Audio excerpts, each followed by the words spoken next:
Dialogu. Njeriu që nuk e tremte më vetmia. Një pasdite, në një kafene të vogël, dy miq po bisedonin. Njëri ishte i ri dhe plot pyetje. Tjetri fliste pak, por çdo fjalë e tij dukej sikur kishte kaluar në përzjarr. I riu.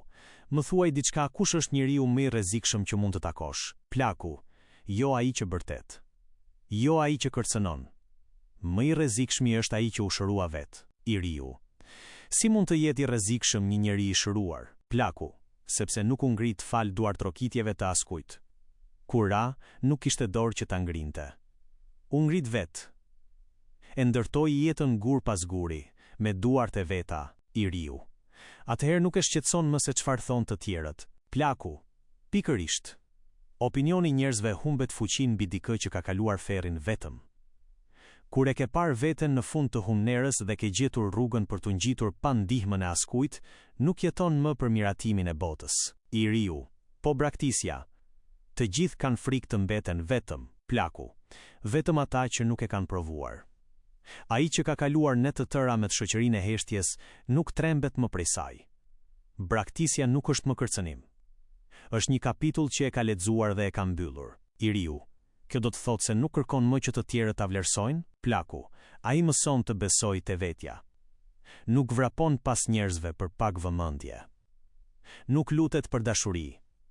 E di se dashuria që duhet lypur nuk është dashuri. I riu.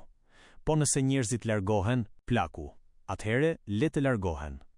Kush është i destinuar të ecë pranë teje, do të qëndroj. Kush largohet, ndoshta nuk ishte kurrë i yti. I riu. Prandaj thua se është i vështirë për t'u manipuluar? Plaku. Si do ta manipulosh një njeri që nuk ka më frikë të humbas? Si do ta kontrollosh dikë që tashmë ka fituar betejat më të vështira pa ushtri, pa duar trokitje dhe pa shpëtimtar? I riu uli kokën dhe mendoi gjatë. I riu. Atëherë nuk mund ta trembësh me vetmin. Plaku. Jo, sepse ai është pajtuar me të. I riu. Dhe nuk mund ta thyesh lehtë. Plaku buzëqeshi lehtë. Plaku. Si ta thyesh një enë që është coptuar dikur dhe është ribashkuar nga duart e veta? Çdo çarje është bërë forcë. Çdo plag është thyer në mësim. Pas pak, Plaku u ngrit për t'u larguar. Para se të dilte nga kafeneja, u kthye edhe një herë. Plaku, mbaje mend, bir. Njerëzit më të fortë nuk janë ata që nuk bien kurrë. Janë ata që, pasi u rrëzuan dhe nuk gjetën askënd t'i ngrinte, vendosën të bëhen vetë arsyeja pse u ngritën.